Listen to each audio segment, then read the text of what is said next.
Welcome to Dan's Talks. My guest today is Liz Lange, known in the fashion industry backward, forward, and everywhere for the designing she's done, which I think she's most proud of.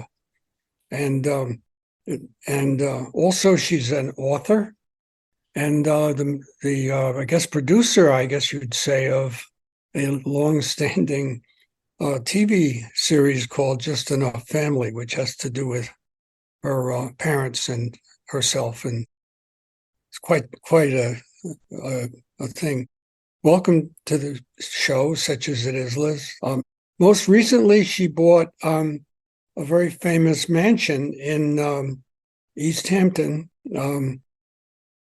which was home of the Edie and Big Edie and Little Edie Beale.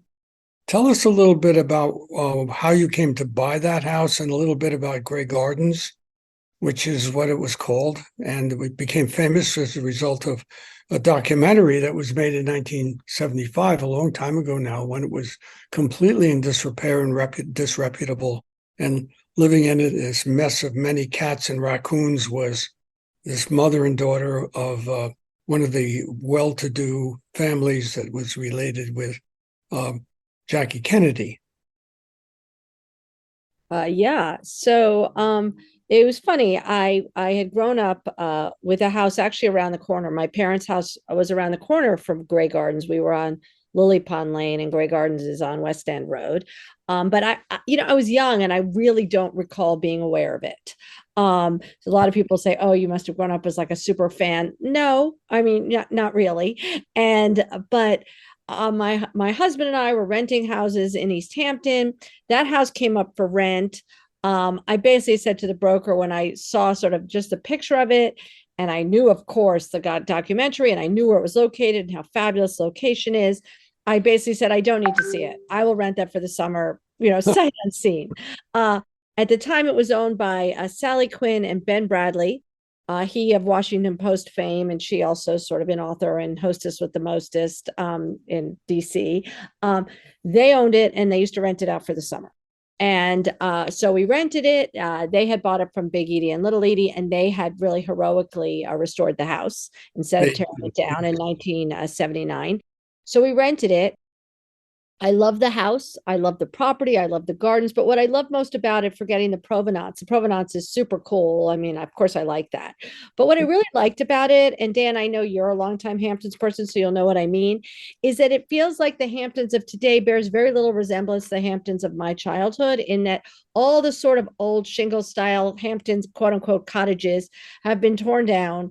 And there are these new houses that almost feel dropped from the sky on very, barren pieces of property. And I'm not criticizing it. It's just not the Hamptons that I am familiar with. So this house felt because it hadn't been torn down, it was built in 1898. It felt very much like the houses that I was used to seeing. And I always joke around. I mean, I'm Jewish. My family's Jewish. We had a modern Charles Gluckman house, but all my WASPy friends, which the Hamptons really was in the 70s, had these rambling cottages, and I always liked them. So anyway, I love the house. I love that it had been ruined. And when it came up for sale, which I didn't know what happened, a few years after we rented it, we decided to buy it. And even though Sally and Ben had done an incredible job saving it in 1979, at this point it's 2000, I think 16, and the house was really, wasn't Grey Gardens, but it was in need of a major overhaul. So, and I like a project like that. As you said, I'm a fashion designer. I have a brand called Figue that I love designing for. And so at the same time, I loved the idea of getting to kind of, really restore this house to what I thought it's, great, to bring it back to its glory years. And we spent 3 years doing that. So that's a long answer. The only time I recall being in the house when Ben Bradley and Sally Quinn owned it was when George Plimpton held a classical concert in the gardens, and the waiters with silver trays walked around giving out mosquito things so you wouldn't get bit up but you got bit up anyway.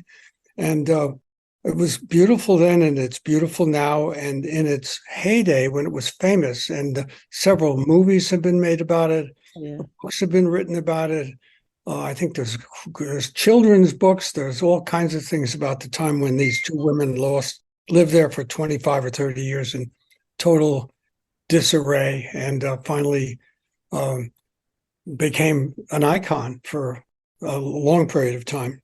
And I'm glad you bought it. Thanks. It certainly is a lovely place. Tell me how you wound up, started out and got interested in maternity fashions, which is, I know, was your first career. That was my first career. It was quite unexpected. I went to Brown University. I majored in comparative literature. I thought I was going to be a writer. Um, Turns out I'm not a writer, but I was working at Vogue magazine, really though not in the fashion department. In the I was working for the books and culture editor, writing. And but somehow while I was there, I met a designer, a fashion designer. I really loved what he was doing. He was small, he had no money. I said, I don't care, you don't have to pay me. I'm 22 years old.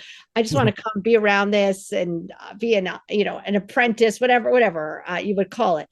So I left Vogue. I went to do that. While I was there, not considering myself a designer at all, I had this idea. My friend started to get pregnant. I was newly married. I was thinking about getting pregnant, but I had not yet been pregnant. But I had it on my mind. It was that time of my life.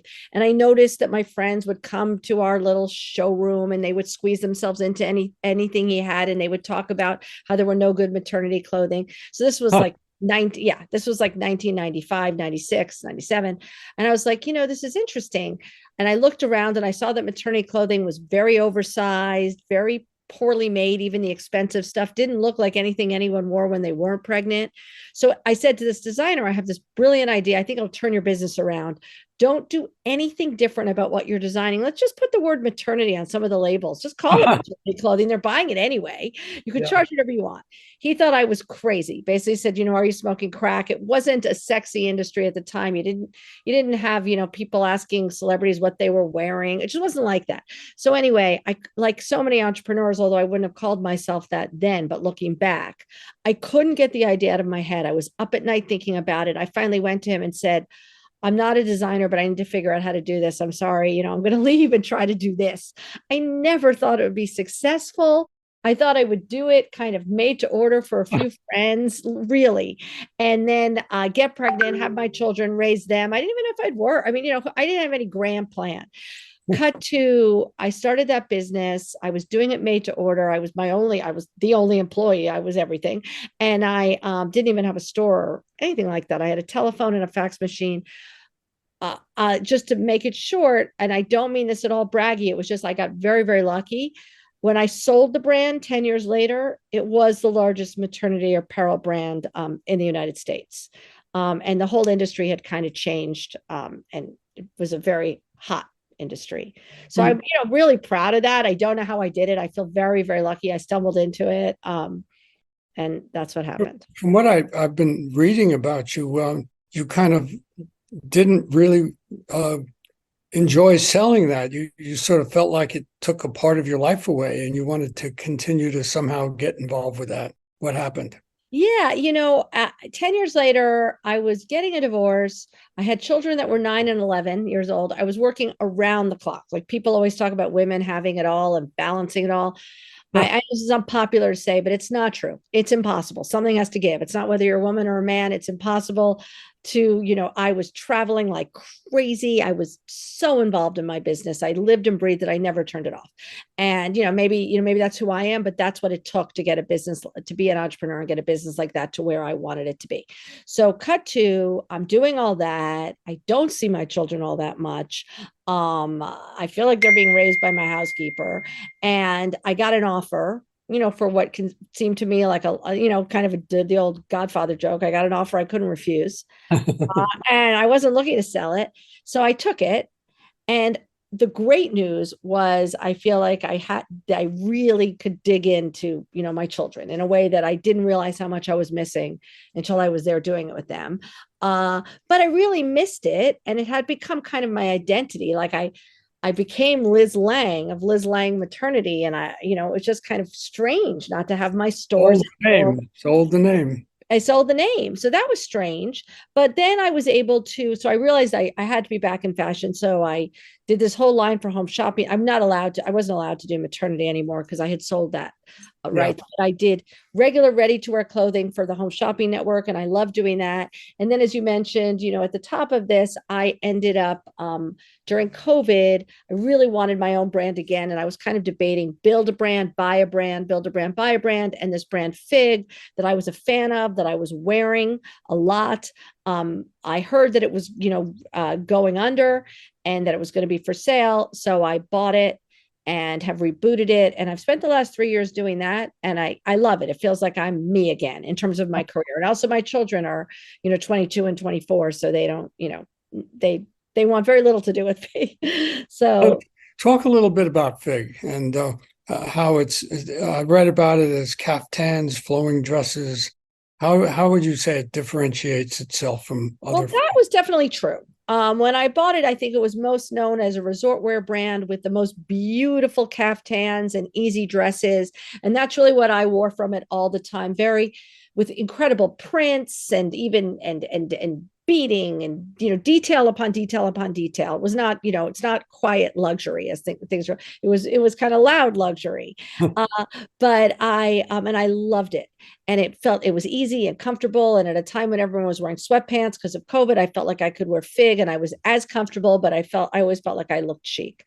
So loved it, bought it. And now what I've done with it is I want it to be much more than a resort wear brand because I don't always live in a resort community and neither do my friends. So, I think it still has the best sort of resort wear and caftans in the business. But today we do a lot more than that. We do all sorts of separate pieces from blouses and pants and skirts and sweaters and knits, all with our signature kind of global nomadic spirit. And even though, you can certainly find some things from us that aren't, bold, bold, bold, but I think we are known for our bold use of prints and colors. So Where is Fig sold? What? well, I'm going to say that it's spelled strangely. It's a French spelling, which is Figue, although it's pronounced Fig, just like here in America.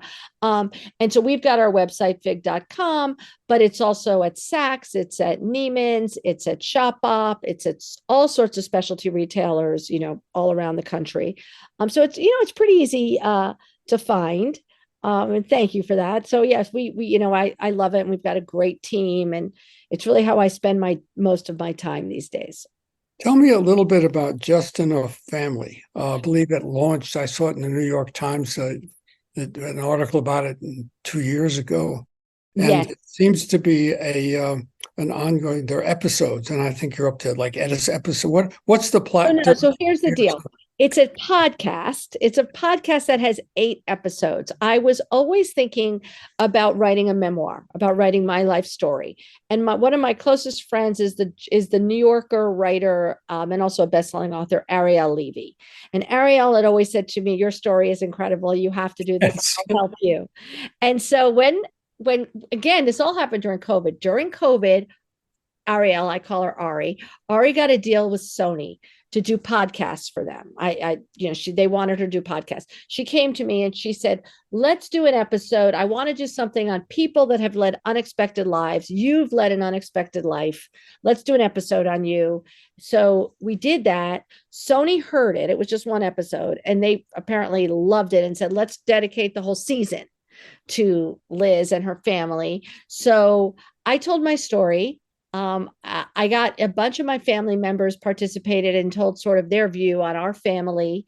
So some of the broader sense of my family growing up here in New York City in again, I say this without any bragging because spoiler alert, we lost the money, but at the time, Ah, and very rich, very high profile. tell us a little bit about when you were growing up, your father and your uncle. Tell us about what that was all about.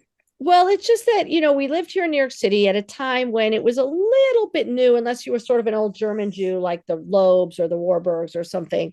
It was kind of new that these new Jews were making money and moving to places like Park Avenue and Fifth Avenue and the Hamptons. It was kind of this moment. And my uncle was a genius. Absolutely. He's no longer alive. He was an absolutely genius businessman. And he came up with a concept in the 60s of leasing computers, and at a time when IBM wasn't doing that, and then pivoted and tried to buy Chase Manhattan Bank. That didn't work because of anti-Semitism, but whatever. And really became one of the most successful businessmen in the world. He was the richest self-made person under the age of 29 when he was in his 20s. And what was very unusual about him was his generosity, not just to a myriad of philanthropic causes, which he was, but also to his own family. So he really didn't just become successful himself. He took his Saul Steinberg. It's Saul Steinberg. Yes. He took his brother, my father, and his sisters and his parents along for the ride. And he was incredibly, incredibly generous. And so growing up, and the last name Steinberg was very well known in New York City. And maybe in the United States, I don't know. So if I met people, it was just kind of it was an interesting and strange childhood, because today we see a lot of mass affluence and a lot of hedge funders and all different people. People are rich, people with private planes. But back then it was a little more unusual. So this was Reliance, right? They had a business called Reliance Group Holdings. Yes. Yes. I saw two interesting things that came about in the same year, which was 2001. And you can tell us a little about them. One was a bankruptcy and another one was the World Trade Center. They occurred the same year. It was a really crazy year for the world. And then for me personally, one is that something I never, ever, ever, ever thought could possibly happen was that my father's business went bankrupt. Really it was my uncle's business. My father was the COO. So that, was shocking and very life-changing.